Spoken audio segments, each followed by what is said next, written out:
जो लोग दरबार के भक्त हैं बाबा के और पदयात्रा कर रहे हैं, उनसे कहना है कि रात्रि में, इस सीजन में रात्रि में पदयात्रा न करें, दिन में करें, रोशनी में, दिन की रोशनी में, क्योंकि कोहरा पड़ रहा है जगह जगह पे, पानी गिरता है। तो प्रातः जल्दी से और शाम होने के पहले तक यात्रा करें। और कहीं पर जो ईश्वर का भक्त होगा, भोलेनाथ का कोई भक्त होगा, वो आपको जरूर रास्ते में ठिकाना भी देगा। और आप जानते ही हैं कि आपको कोई न कोई रास्ते में मिलता ही है, रोकता ही है, आपकी यात्रा को सुगम बनाता है। तो सभी पदयात्री इसका विशेष ध्यान रखें।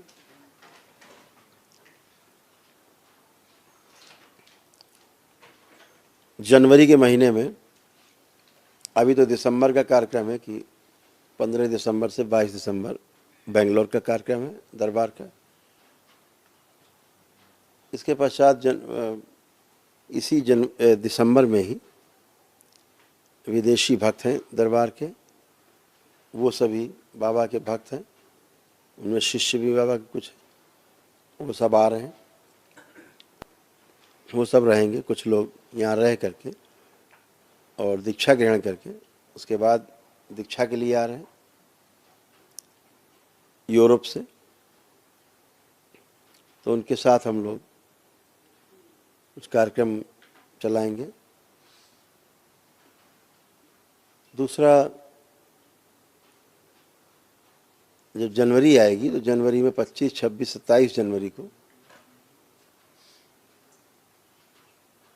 काशी में एक महासम्मेलन है अपना, सभी भक्तों का, पूर्णिमा पड़ रही है उसमें। तो 25, 26 और 27 जनवरी, 25 जनवरी, 26 जनवरी, 27 जनवरी वहाँ पर सम्मेलन है। वहाँ दीक्षा का कार्यक्रम भी होगा और 3 दिवसीय सम्मेलन भी होगा, जिसमें हम सभी उत्सव मनाएंगे। बाबा के भक्त सभी वहाँ इकट्ठे होंगे, अपनी हाजिरी लगाएंगे, हाजिरी लगा करके बाबा के दरबार में पुण्य अर्जित करेंगे। ये जनवरी का कार्यक्रम हो जाएगा। फरवरी में परम पूजनीय बाबा जी का जन्म दिवस है, 14 फरवरी।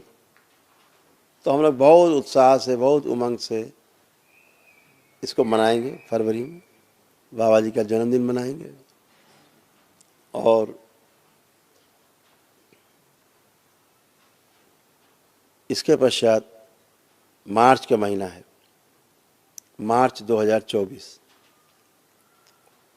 11 मार्च को यानी 8 मार्च को शिवरात्रि है। शिवरात्रि का पर्व हम लोग दरबार में मनाएंगे, आनंद लेंगे बाबा के साथ, सभी उनके भक्त और शिष्य। फिर 10 तारीख को अमावस्या है, पितृमुक्ति वगैरह है, जो लोग कार्यक्रम कर रहे हैं वो सभी इकट्ठे होंगे। तो पितृमुक्ति का कार्यक्रम होगा अमावस्या को, वो 10 तारीख है। और 10 मार्च और 11 मार्च को हम लोग यहाँ से कूच करेंगे कानपुर से भगवान काशी विश्वनाथ के दरबार में, धाम के लिए।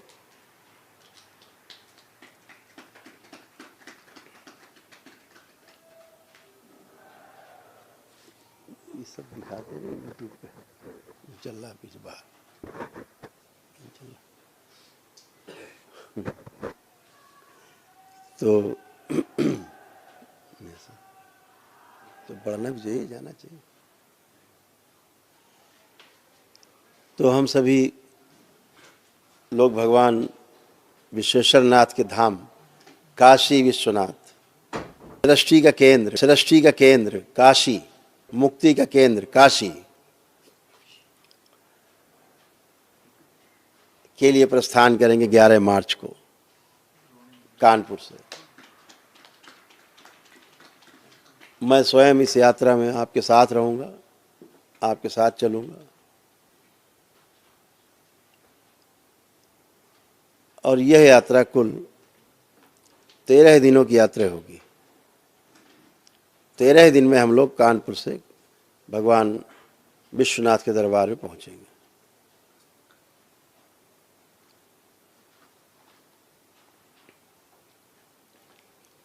एक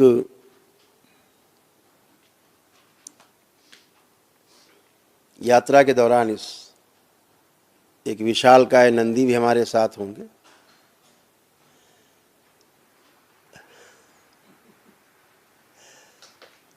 ये पूरा रास्ता दिखाते हुए चलेंगे। रास्ते में रुकते हुए, लोगों से मिलते हुए, यह जो सनातन की यात्रा है ये भगवान काशी विश्वनाथ के दरबार में जाके पूरी होगी। और ये यात्रा जो यहाँ से भगवान काशी विश्वनाथ के चरणों तक जाएगी, दसियों हजार भक्त बाबा का शिष्य सब इसमें जुड़ के जाएंगे, सब लोग जाएंगे, बच्चे, महिलाएं, पुरुष सब जाएंगे और बाबा के चरणों में और वहाँ पर जो शक्तिपीठ है वहाँ जाके हाजिरी लगाएंगे। और इस दरबार में पहुंचकर जो यात्रा पहुंचेगी, ये यात्रा फिर वहाँ समाप्त नहीं होगी।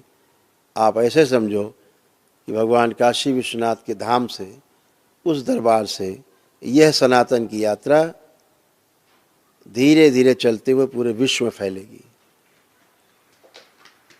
ये पूरे विश्व में फैलेगी ये यात्रा, और इन यात्राओं का दौर अपने देश में और बढ़ेगा।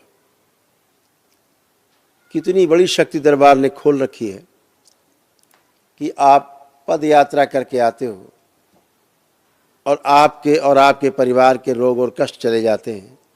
कितना अद्भुत है, बहुत अद्भुत है। आपके भी कष्ट जाते, उनके भी जाते हैं। तो पदयात्री जो पदयात्रा करते हैं आप लोग, वो अदम्य साहस आपके अंदर है। कुछ लोग दंडवत यात्रा करते हैं, 20 kilometre, 25 kilometre, 30 kilometre, 35 kilometre, 40-40 kilometre से दंडवत करते हुए आते हैं। रास्ते में सड़क इतनी खराब है कि गाड़ी आना मुश्किल है।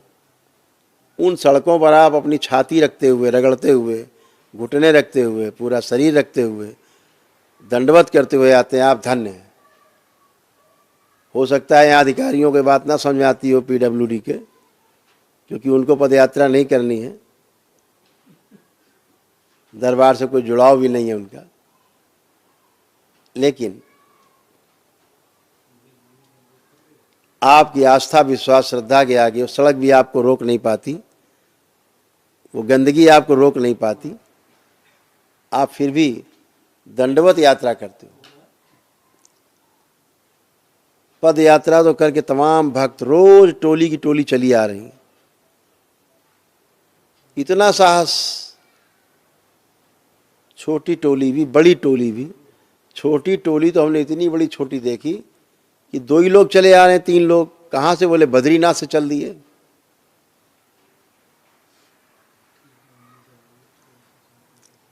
अब बद्रीनाथ धाम से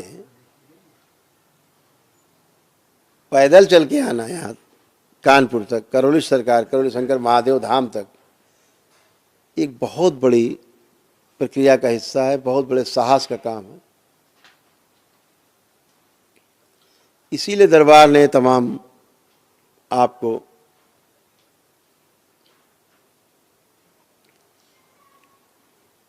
जो रास्ते बताए चलने के लिए ने प्रदान किया कि लोग इतनी दूर दूर से आकर के पुण्य प्राप्त करने के लिए, स्वस्थ होने के लिए चलते हैं। तो दरबार ने जो 3 रास्ते बताए थे,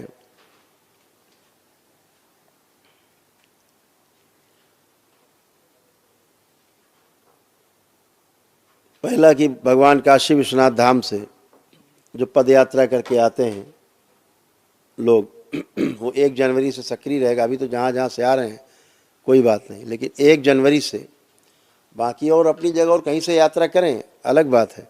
लेकिन आपकी सुविधा के लिए दरबार ने बना दिया कि यदि आप भगवान काशी विश्वनाथ धाम से, काशी से पदयात्रा शुरू करते हैं दरबार तक, या श्री वृंदावन धाम से आप पदयात्रा शुरू करते हैं वहाँ बांके बिहारी जी का दर्शन करके और जो वहाँ पर गोपीश्वर महादेव हैं भोलेनाथ, वहाँ जल अर्पित करके और वहाँ से जल लेकर के करौली शंकर महादेव धाम की ओर चलते हैं।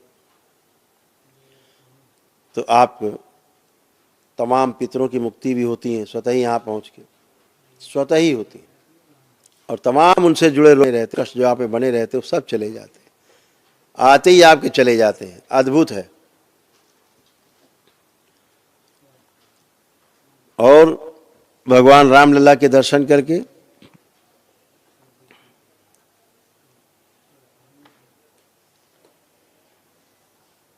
अभी तो है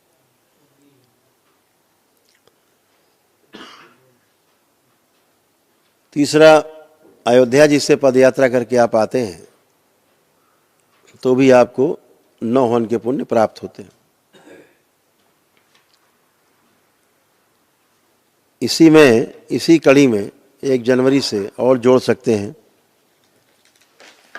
कि जो प्रयागराज से पदयात्रा शुरू करेंगे करौली शंकर धाम के लिए, उनको भी 9 हवन का पुण्य और 1 दिवसीय और 1 आरोग्य हवन का पुण्य प्राप्त होता है। उनके भी तमाम पितरों की मुक्ति होती है और कष्ट जाते हैं। ये प्रयागराज को भी और आज जोड़ दिया गया है। ये यात्रा भी आप कर सकते हैं। और दंडवत यात्रा जो लोग कर रहे हैं उनके लिए आज से ही बना देते हैं कि कानपुर से दंडवत यात्रा जो लोग करते हैं उनके लिए यहाँ परमठ पर एक स्थान है कानपुर में, कचहरी के पास, परमठ बोलते हैं उसको, बाबा आनंदेश्वर हैं। वहाँ से करौली शंकर धाम की यात्रा, सिद्धनाथ धाम है, सिद्धनाथेश्वर बाबा हैं, सिद्धनाथ धाम जाजमऊ, वहाँ से दोनों की दूरी लगभग करौली शंकर महादेव धाम तक आने के लिए लगभग बराबर। तो यहाँ से कर सकते हैं। कानपुर में एक मंदिर है, जेके टेम्पल के नाम से जाना जाता है, जेके मंदिर के नाम से जाना जाता है, जहाँ पर श्री राधा कृष्ण जी का जो विग्रह है बांके बिहारी का वहाँ पर है। वहाँ से भी आप दंडवत यात्रा कर सकते हैं। कमला टावर में द्वारकाधीश मंदिर है, वहाँ से आप पदयात्रा दंडवत यात्रा कर सकते हैं। और पनकी में हनुमान मंदिर है, वहाँ से भी आप दंडवत यात्रा कर सकते हैं। ये दंडवत यात्रा आप करके आते हैं तो आपको दरबार से 1 दिवसीय अनुष्ठान के पुण्य प्राप्त होते हैं, पितृ मुक्ति होती है, तमाम रोग कष्ट अपने आप ही जाते हैं आपके। ये दरबार की शक्ति है जो आप सबके साथ होता है। और आप, मैं नहीं कहता है, सब आप स्वयं ही बताते हैं कि हम कष्टों से मुक्त हुए। ध्यान से अपने में रखेंगे, आप कर पाएंगे। तो जो ये दंडवत यात्रा करके आते हैं इनको 1 दिवसीय अनुष्ठान के पुण्य प्राप्त होते हैं।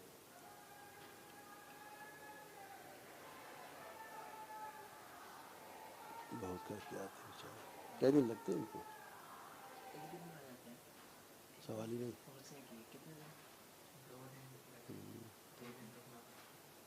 बहुत कष्टकारी है। तो ये कार्यक्रम जो आपको बताए हैं, तो सभी लोग उसी के अनुसार तैयारी करेंगे। हम सभी अगले महासम्मेलन की तैयारी कर रहे हैं जो 25, 26, 27 जनवरी को काशी विश्वनाथ धाम में। वहीं हम लोग 3 दिन निवास करेंगे, 2 दिन निवास करेंगे, तीसरे दिन वहाँ से प्रस्थान करेंगे समापन करके। तो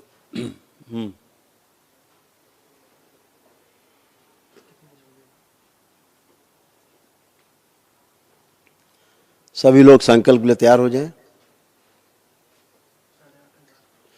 करीब 8,500 परिवार जुड़ चुके हैं। ज़्यादा जुड़ गए बात करते करते। 7,000 कहा था तो 8,500 परिवार हो गए। तो चलिए सभी लोग संकल्प शुरू करते हैं।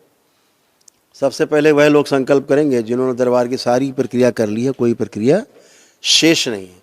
इसमें चाहे पदयात्री रहे हों, उन्होंने एक दिवसीय हवन का पुण्य पाया हो, वह भी कर सकते हैं। चाहे 9 हवन का पुण्य पाया है पदयात्रियों ने, वो भी कर सकते हैं।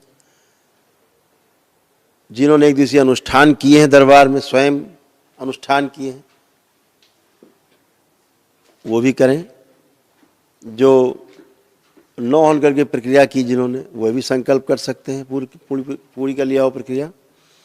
और इस संकल्प को वह लोग भी करेंगे जो बाबा के जो भक्त से शिष्य बन चुके हैं।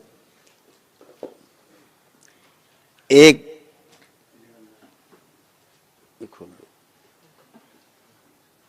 जो मंत्र दीक्षा ले चुके हैं, बाबा से तंत्र दीक्षा ले चुके हैं, वो सभी लोग इस संकल्प को करेंगे।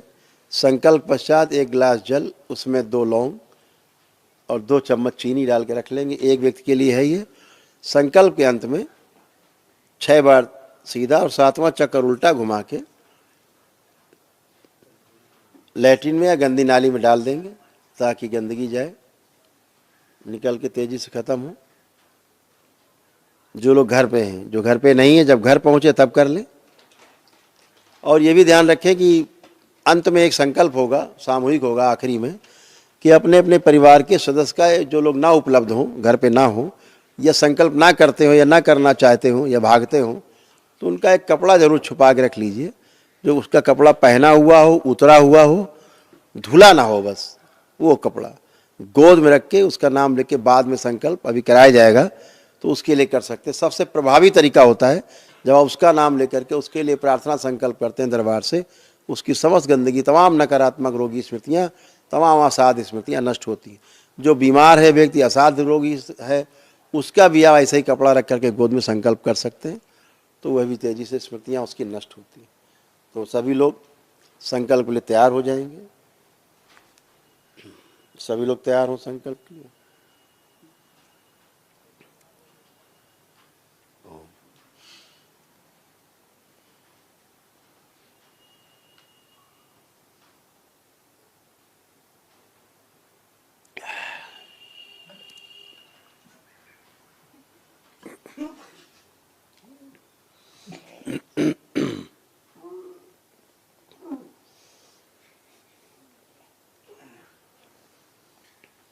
ओम। तो आप सभी लोग संकल्प के लिए तैयार। बाबा के सभी दीवाने, बाबा के सभी भक्त, बोलिए सद्गुरुदेव भगवान की। आप सभी के संकल्प पूर्ण हुए।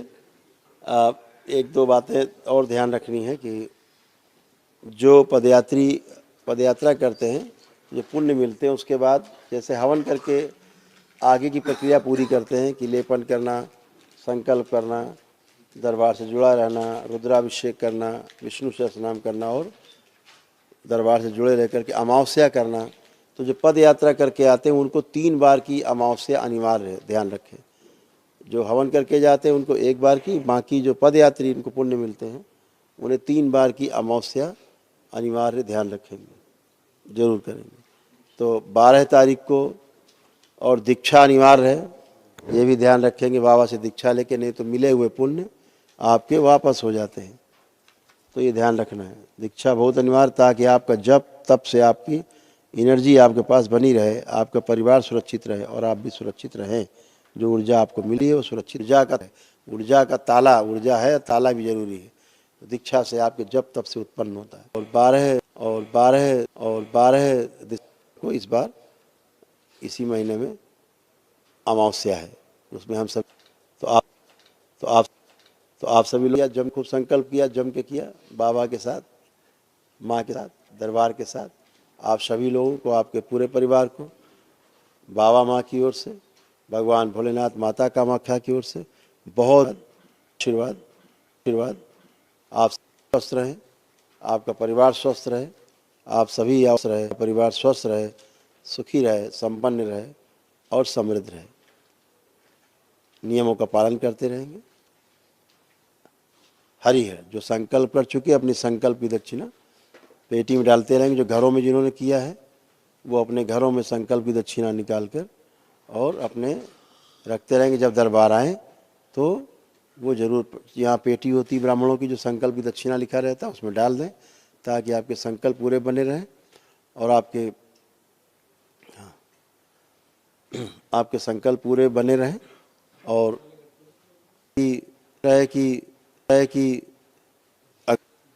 अगर एक का संकल्प लिया तो एक लोग, और 5 का संकल्प लिया तो 5 लोगों के अलग अलग दक्षिणा आपके पास इकट्ठी करनी होती। ध्यान रखें, जब दरबार आए तो अपने हाथों से संकल्प की दक्षिणा की पेटी में स्वयं डालें ताकि आपके संकल्प पूर्ण रहें। और एक सूचना और थी कि संकर सेना का गठन अतिशीघ्र इसी अमावस्या से घोषणा होने लगेगी। इसी अमावस्या में आपको उत्तर प्रदेश के अध्यक्ष की घोषणा होगी, प्रदेश अध्यक्ष की, और कई प्रदेशों के अध्यक्षों की घोषणा होगी।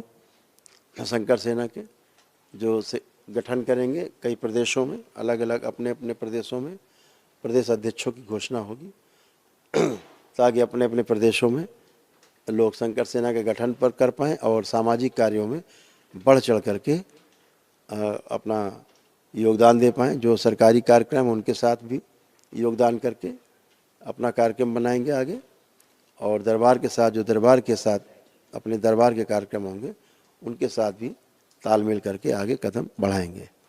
तो आप सभी लोगों को ये शंकर सेना का एक ये लोगो है, आप देख सकते हैं, ये रहेगा। ये शंकर सेना का लोगो रहेगा जो हर झंडे पे रहेगा।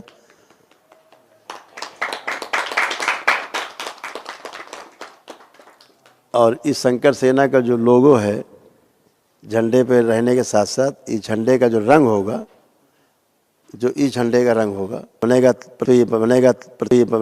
प्रतीक, या शंकर झंडे रहेंगे शंकर सेना के।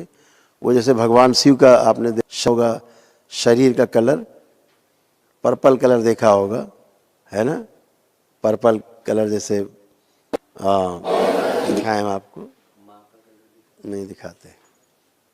जैसे ये कलर है ना, ये पर्पल कलर है, ये वाला जहाँ मेरी उंगली है ये पर्पल कलर है। ये कलर रहेगा भोलेनाथ के शरीर का कलर, यही रहेगा। और इसके ऊपर ये निशान और एक शिवलिंग का प्रतीक, इतना रहेगा। ये झंडा निशान रहेगा। ये साथ चलेंगे, आपकी पदयात्रा में भी साथ चलेंगे, आपके हर कार्यक्रम में, पूरे देश में होने वाले कार्यक्रम में आपकी सुरक्षा व्यवस्था करना, आपको स्टेशन से लाना, वहाँ तक पहुँचाने की सूचना देना, सभी कार्यक्रमों में जहाँ आपको सुविधा की आवश्यकता है ये दरबार के लोग एक तरह वॉलंटियर बन के ये करेंगे। और जो सनातन प्रहरी हैं वो सब आज से शंकर सेना के रूप में जाने जाएंगे। सभी सनातन प्रहरी हों तो कोई हो, तो हरिहर बहुत बहुत सबको धन्यवाद। खुश रहें, प्रसन्न रहें, स्वस्थ रहें और मस्त रहें।